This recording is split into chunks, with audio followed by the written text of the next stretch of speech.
Thank you so much for joining us on Sly Media. Ndikutaura unani mungoma? Paseri station pana panonzi pa chistaripo. Pa next up. Pa start cup.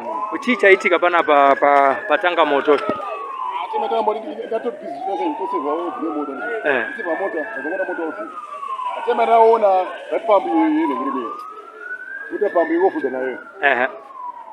Alright, you are trying black you. Yako za moto. Katema yako za moto sitaka kuanda ndizo. Kwa hivyo yakashikwa petrol. Driver zito zvini bani. Kwate ni moto. Akadai. Waenda kwa no rera pa moto. Ara moto basi moto ngoja sasa. Zvanenge yakadipa zosvika fire brigade. Nearly an hour. Asi vanga vafonerwa havo kara ndio. Vakafonera. Ati amoto yaro kuda bisa hoji. Varikoni bisa hoji. Bora sakaidi. Ndio sikalo badala ya mtu. Matapaya umwa. Matapaya matumbo. Amotaya badala. It was too late. Alright, vaita basa mkomani. Thank you. Rori chibira riba pamutu. Ndasiya kombi yangu. Ndanorivezha rori iro kuti tikochonere chingoro. Vaiva zvakatomboya chifesi pakutanga. Vaada kumbobvisa pini. Asitendi patangochema. Asitendi achichema ndikadzoka driver uyu. Vandadzika kunomutora futi. Vandapinda futi mumoto. Vandatomboita 3 times. Asitendi arambidza driver. Ndindatorivhesa kubva kwaranga rikarovera ikokuyoko kusvika apa. Ndichitorivhesa. Saka akotya kuya kubvisa pini chete. Rambosheka kuda kuti ribude kati. Apa ipini yekubvisa hose. Yekubvisa hose. Ndozvaitika. Kanditoriwo nekombi kati ndatogona rori kati rori ranogara Nyandoro. Ikatombatsira kubvisa chi? Driver hande vatya vandamhanya kunomuvhesa. Ndopazoona kuti hai zviwa chi? Shuwa hapana nyaya. Anozvi akatora mari kati ndarwadziwa mukoma ndaenda nehwini. Sekuona kwenyimi fire brigade yazosvika kwapera nguva yakadii? Mota ichitsva. Mota yatobatira hose. Zvokuti panguva ndasvika inini kati. Panguva ndasvika inini painaona munhu anobvisa pini. Dai musoro usina kuti.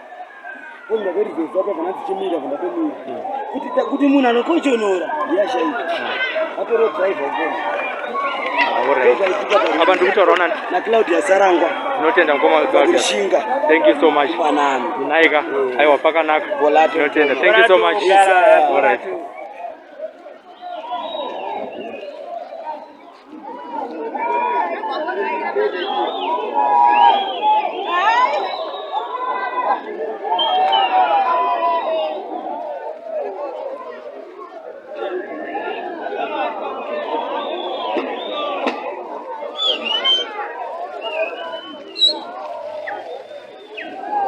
These are just the remains of a diesel tanker which burst into flames here in Bindura.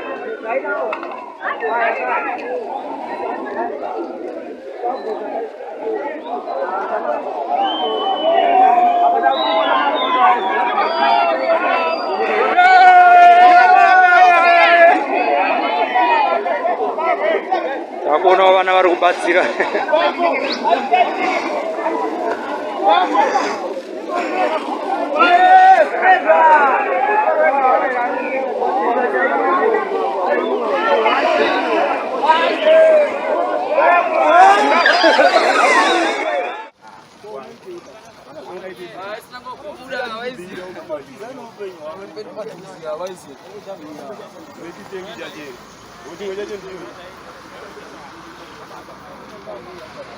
Apa tingazvitizawo manje. Dzima iwe! Dzima!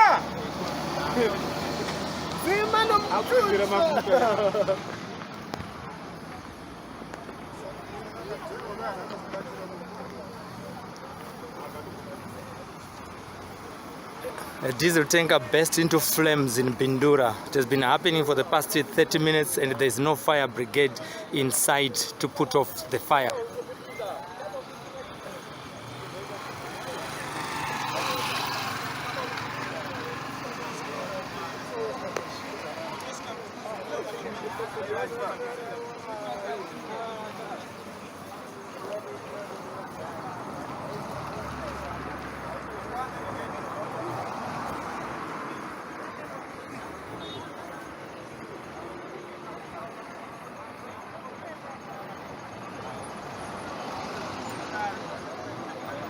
Tenga redhizi rabvira kubhindura paservice station.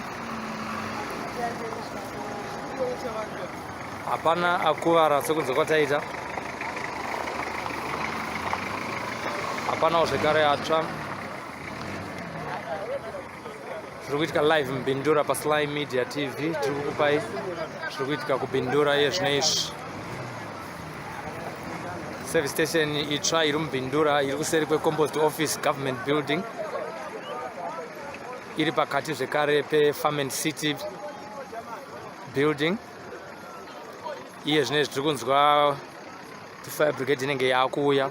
Asi pane 30 minutes or so fire brigade isina kuuya.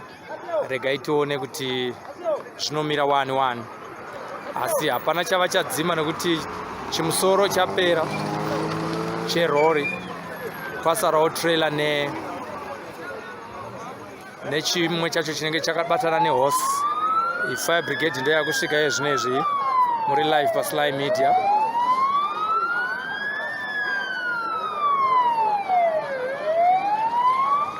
Arriving after 30 minutes.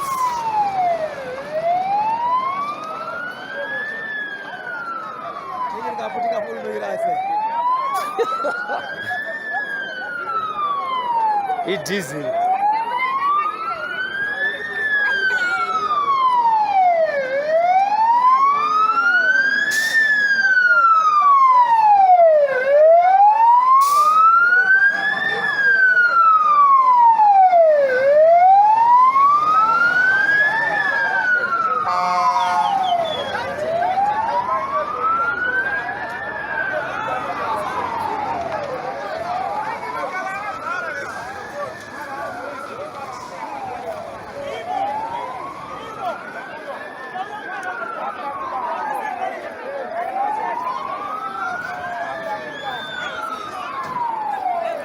Finally, the fire brigade is here 30 minutes after. As you can see, let me get close to the action.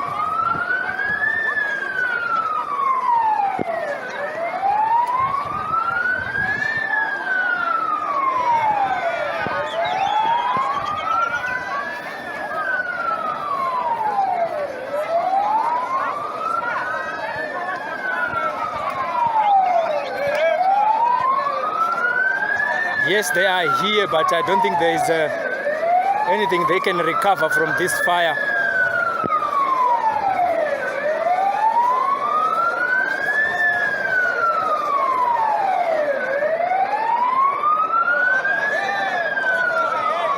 As you can see the crowd around here.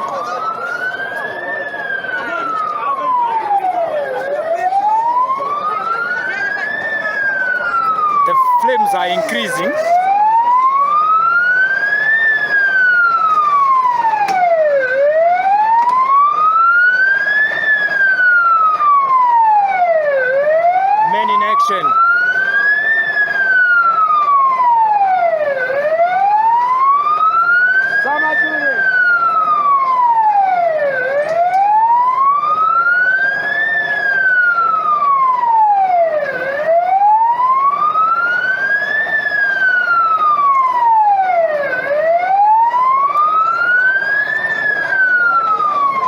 Crowds are here watching men in action, the Frederick Baker mine.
paSlime Media tikuratidza zviri kuitika. Tenga repetrol ratsva chimusoro chese netenga rekutanga.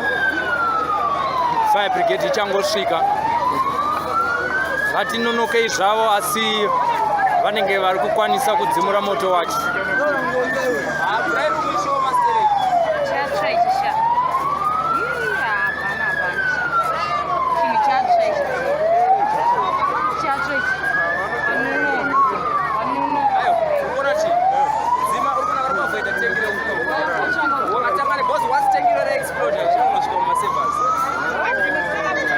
Water bowser chiri kuuya icho.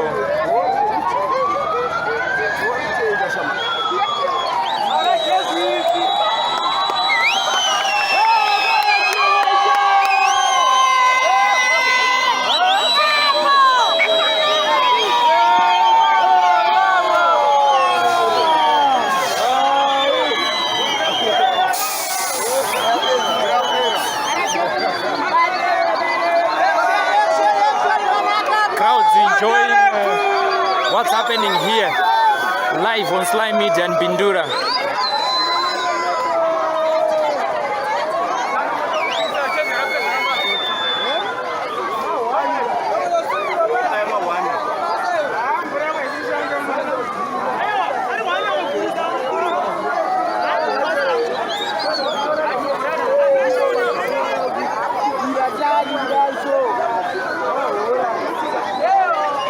Vanhu vaungana kuti vaone kuti chii chiri kuitika.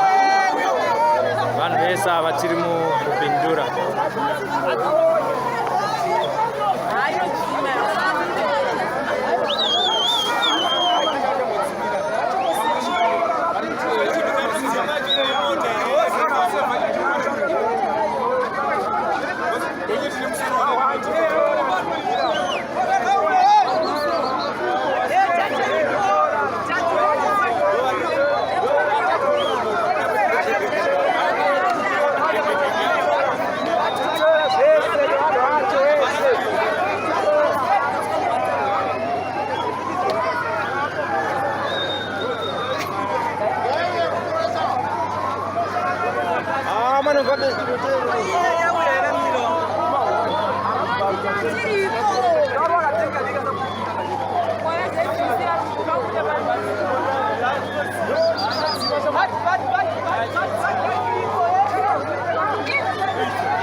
Static Petroleum iri muBindura kuseri kweComposed Government Composed Office Block ndo pane rori yediesel yatsva muBindura. Fire brigade yazosvika anofunga papfuura 40 minutes. Iye zvine zvavari kurwisana nemoto wacho.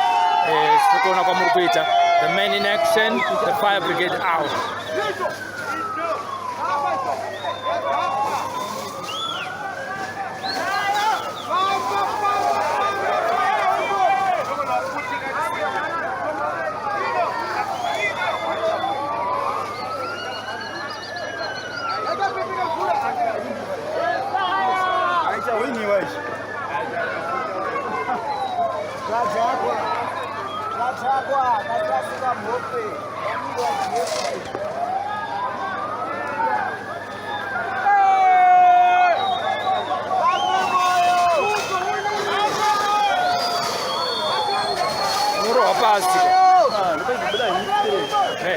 Inorwa pasi ari kurova mudenga kwa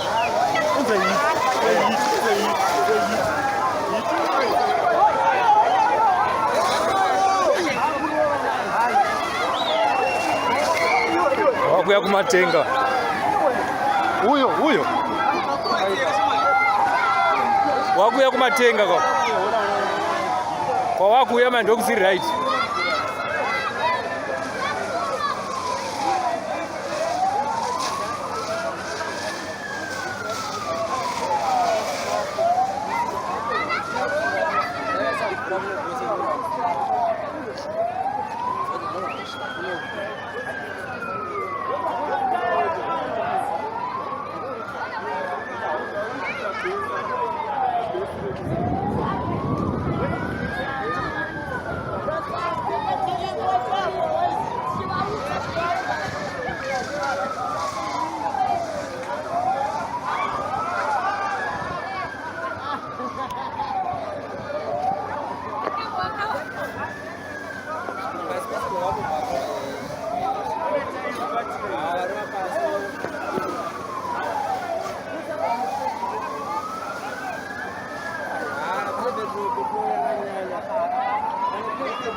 mvura yapera ka inenge yakuchinja kutora muchitengi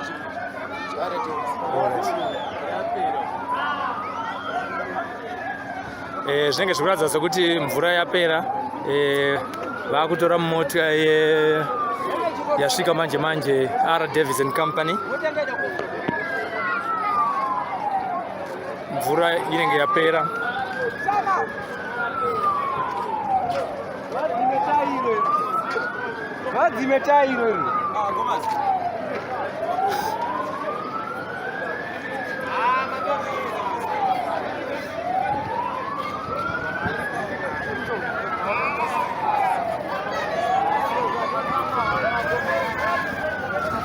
Right, mvura yakonectwa manje.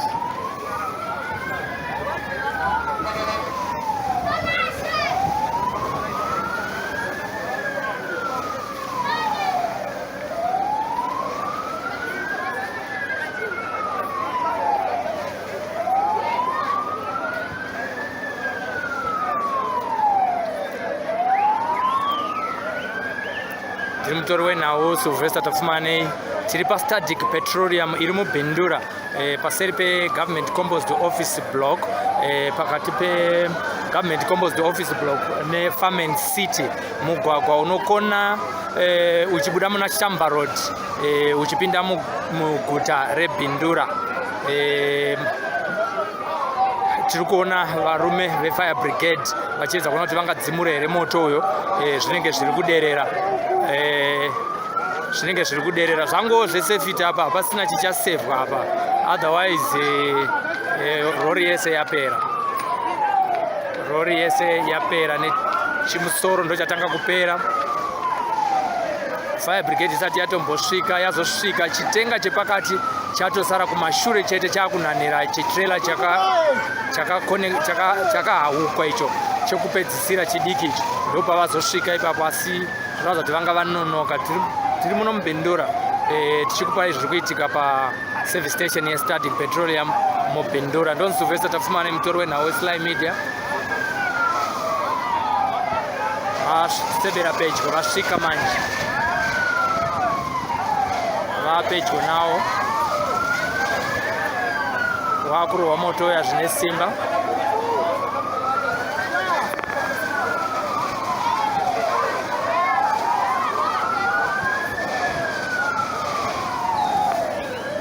Vanhu vazhinji vakaungana kuti vaone zviri kuitika.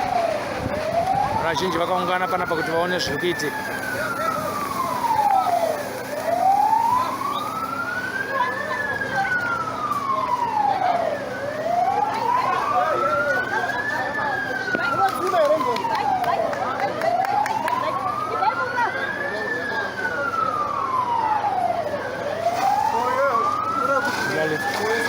Journalist, Sly Media.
tiri pastrategic petroleum mubhindura mune tank paitangi riri kutsva iri itangi rediesel ratanga kubvira moto. Ndofunga pave ne1 hour ratanga kubvira. Vanodzimura moto vefire brigade vazosvika nofunga kwapera 30 to 40 minutes vasati vasvika, asi pari zvinezvi tiri kuona vachirwisana nemoto iwoyo, uyewo zvekare vachibatsirwa nevagari vemunharaunda yemunomo vauyawo kuzoona kuti chii chiri kuitika panapo.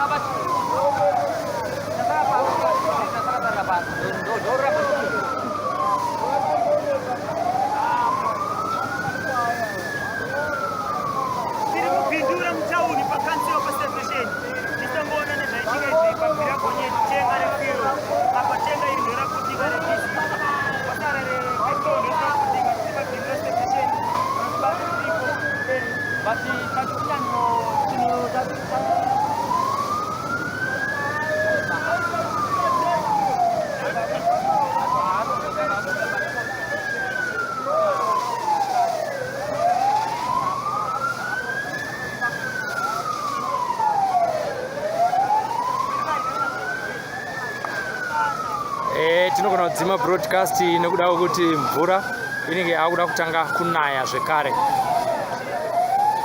Tiri panapa paStadig service station iri mubhindura. Uchangobva pama-council offices unosvika paCompost office block yegovernment. Uchibva ipapo ndo service station yaunotanga kuona kana uri muna Shamba Road iri nechekurudyi kwako. Vari kurwisana nawo moto wefire brigade.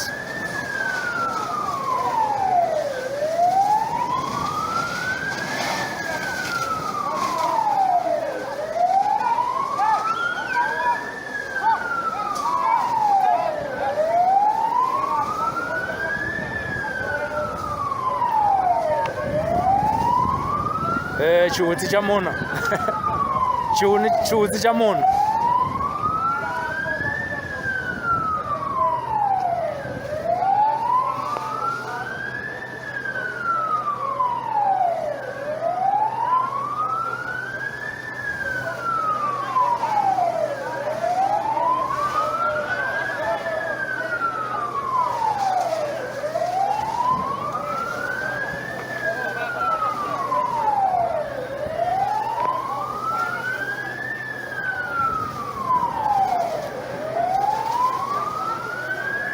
Zviri kuitika live paSlime Media. Tiri muguta reBhindura.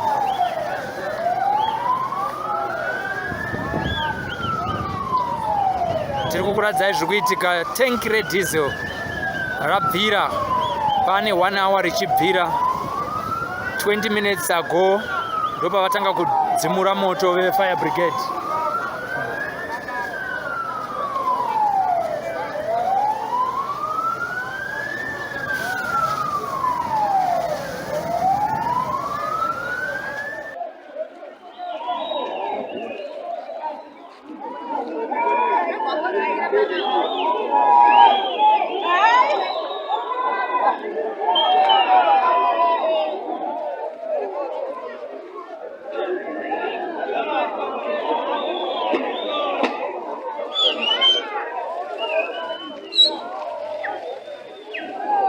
These are just the remains of a diesel tanker which burst into flames here in Bindura.